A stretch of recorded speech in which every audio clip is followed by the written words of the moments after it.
Vigilance കേസിലെ പരാതിക്കാരന്റെ ECIR വിവരങ്ങൾ ആവശ്യപ്പെട്ട് ഇഡിക്ക് വീണ്ടും കത്ത് നൽകി. കൊച്ചിയിലെ ഓഫീസിൽ നേരിട്ടെത്തിയാണ് വിജിലൻസ് ഉദ്യോഗസ്ഥർ രണ്ടാമതും കത്ത് കൈമാറിയത്. ഇഡി അന്വേഷണത്തോട് സഹകരിക്കുന്നുണ്ടെന്ന് വിജിലൻസ് SP S ശശിധരൻ പറഞ്ഞു. കേസിലെ ഒന്നാം പ്രതിയായ ഇഡി ഉദ്യോഗസ്ഥൻ ശേഖർ കുമാറിന്റെ അറസ്റ്റ് ഹൈക്കോടതി 11-ാം തീയതി വരെ തടഞ്ഞു. വിജിലൻസ് കേസിലെ പരാതിക്കാരനായ അനീഷ് ബാബുവിനെതിരെ ഇഡി ECIR രജിസ്റ്റർ ചെയ്തിരുന്നു. ഈ വിവരങ്ങൾ ആവശ്യപ്പെട്ടാണ് വിജിലൻസ് കത്ത് നൽകിയത്.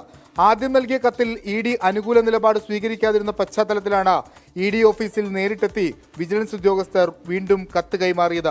കേസന്വേഷണം പുരോഗമിക്കുകയാണെന്ന് വിജിലൻസ് SP S ശശിധരൻ. അപ്പോൾ നമ്മൾ 22-ാം തീയതി ഒരു നോട്ടീസ് കൊടുത്തിട്ടുണ്ട്, ഒരു ലെറ്റർ കൊടുത്തിട്ടുണ്ടായിരുന്നു ആ കേസിലേക്ക് ഡീറ്റെയിൽസ് തരണം എന്ന് പറഞ്ഞിട്ട്. അപ്പോൾ അവർ നല്ല രീതിയിൽ പ്രതികരിച്ചു.